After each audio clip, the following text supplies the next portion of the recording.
Hello कौन बाहर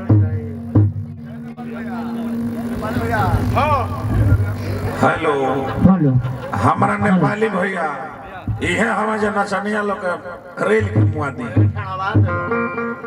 नेपाली भैया एगो सलाह दे तनी रामदेव बाबा के योगा कर पेटवा तनी कम करो काहे से कि बात ही बा जे यदि पेट ठेका देता रहता है मशीन है ना हो जाता है हाँ माने ऐसे माने कने है कि पेटवा के तनी हल्का तनी करे के बा कम तनियाड़ी के ऑपरेशन करा ली विदेशी पहलवान जी के सुपुत्र हमारा भरत पहलवान जी हमरा के दिले मैंने पुरस्कार हार्दिक हार्दिक स्वागत बा अभिनंदन व वंदन व मान सम्मान एही तरी बना रहे जय हो।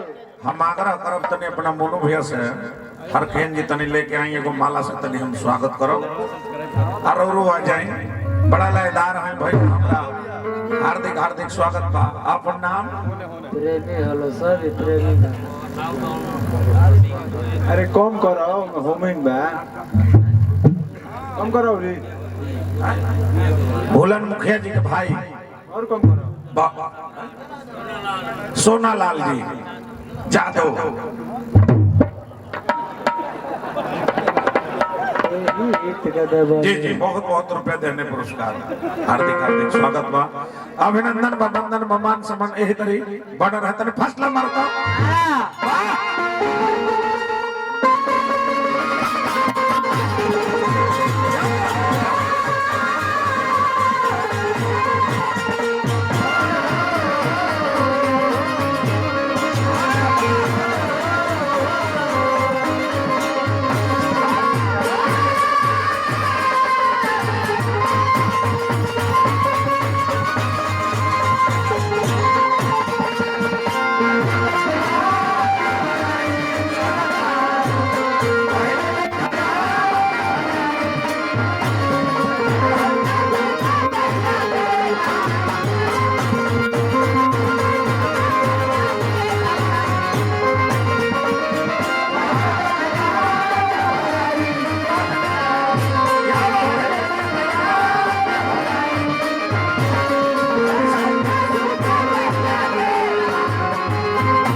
जवन चाही सही वही के दवाई चलत 8 दिन से कगरिया के मत मरना तो जीवन बेकार हो जाए ठीक बा।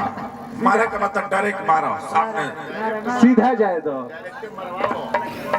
भाई हमारा काशीनाथ चाचा जी के छोट बेटा गोपाल जी के तरफ से तू खोजवा ना नो के एने न मरबू तो डायरेक्ट मारो बहुत बहुत रुपया देने पुरस्कार हार्दिक हार्दिक स्वागत बा एगो पैसा से नहीं हम वहां के देखे को नहीं का नाम वहां भैया के लाली भैया हमारा के दिले बने पुरस्कार हर खेन जी तने मुनु भैया के लेके आए धनी हरे समाज धनी हरे ठंडा में विमलेश यादव जी एगो माला से स्वागत कर भैया के हार्दिक हार्दिक स्वागत बा अभिनंदन व वंदन बा नारायण जी रवा के बनौले राखी तने हेने आ गए बहुत बड़ समाज सेवी हमारा मनु भैया तने को जोरदार तने ताली बजे हमारा मनु भैया के नाम पर हार्दिक हार्दिक स्वागत बा कमलेश यादव चीरापुर के धरती से हमारा बहुत पुरान मित्र हमारा हरखेन बाबू हार्दिक हार्दिक स्वागत बा अभिनंदन व वंदन व मान सम्मान एही तरी बना रहे अपने वाली बजावन ना बोलो बहुत बहुत रुपए देने पुरस्कार हार्दिक हार्दिक स्वागत बा अभिनंदन व वंदन बा समय तनी बताओ लो कब बजे गुल बा वो मंडली बता रहे कितना होता 12:20 12:20 हो गुल बा अभियंता जी अपन दूसर का ताल खत्म कर दिले बनी। अब हमने के दूसर का ताल का मौका मिलल बा। ऐसी बानी बोलिए मन का आपा खोए, औरन को शीतल कर आप हम शीतल होए। ऐसा व्यास के भाषा होखे के चाहिए। ठीक बा, अरोरा जौन बुझाइल तो कहने अच्छा कहने होता ना हमने के माने हमारा कहत माने हमें एगो शायर कहने हां जे अंक गणित नहीं बीज गणित सीखने, रेखा गणित के पणित नाय माई। तई पणित टीका कहत रहे जे बीज गणित नहीं ख सिखले का, कहत रहे जे हमरा डेरा पाव का तो ये हमरा के बीज गणित सिखाई हैं। बाउरे सिखला तो बीजे गणित में पी गइल बना। अब मन ई है कहत रहे जे आओ तारा के भूगोल भी हम तारा के सिखाई। तारा डेरा पर हमरा थोड़े हमरा जाए के पड़े। ए धन जी भैया अरे अतनार वाला दार बानी एही से रौरा लायदार के लग रौरा बैठल बा। अब तहार दवाई उहे जानत रहे, दोसर के ना दी। काहे से कि जौना लई में तू बड़ा ओही लई में धन जी भैया बाड़े। ठीक बा, उल्टी भी बता रहे हैं। ई है मने कहे वाला बात बेजर रौरा हमरा के अपना डेरा पर बीज गणित सिखाई। चल ना है नहीं चाहे तू रह दो बबुआ, तू बोलता रहे फुट फुट चलो बाऊगा ए मौगा चल ना होने लागम तोरा के क्षेत्र मिति सिखावे हो। ए बबुआ पिए ए निया अनहरवा में चल ना टोल टैक्सवा।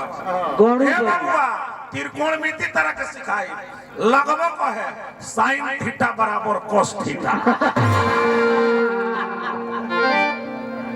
ए बबुआ देखो अतना गंदा गंदा शब्द के मत करो लोग। हां हमारा नचनिया के टीवी भइल बा, तनी खड़ा होता बुढ़िया, तनी खड़ा होता खाली खोखा थी बॉर्डर अरे का हो हमारा नचनिया के टीवी भइल बा।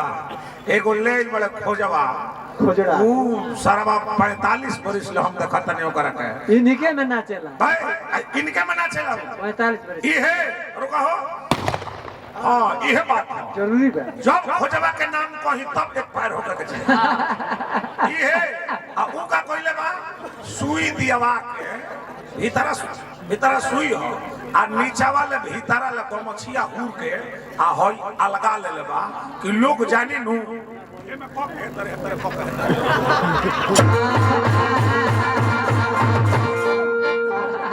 अरे सर अब वो कुछ ना जीबे। आ नीचा वाला लंगोटा पहन के बांधल दौरी छिके लागत तारे जे केहू चिन्हबे ना करी बहुत अपने के नचनिया बनत। अरे सारे नेपाली भैया आए धक टंगले रहला काहे ना लगला वही पर गिरही मारे। यह तो तारा ज्ञान का नेपाली भैया तू सिखाई तू खाली काए बबुआ आज हमने के काशीनाथ बाबा दुनिया में नहीं खी दुनिया में कतनो रामदेव बाबा के जड़ी बूटी खइबो लेकिन एक दिन दुनिया छोड़ के जाएगा। कतनो चबइबो जड़ी बूटी लोग कहेला चंपरास खा शिलाजीत खा दूध पियो कतनो पियबो कतनो खइबो एक दिन ई दुनिया छोड़ के जाएगा। काशी बाबा चल गए कतनो चबइबो जड़ी बूटी अरे सब कुछ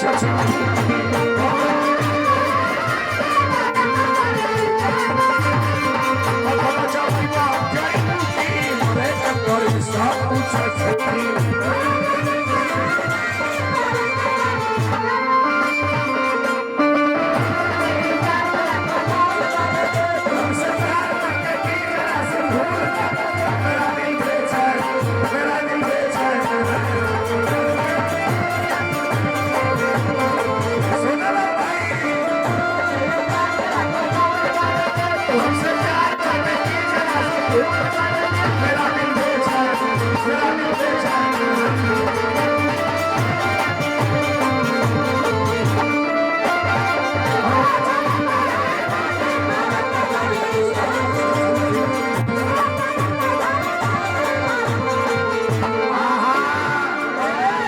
कतनो चबइबा जड़ी बूटी एक दिन मरे के परी सब कुछ छोटी।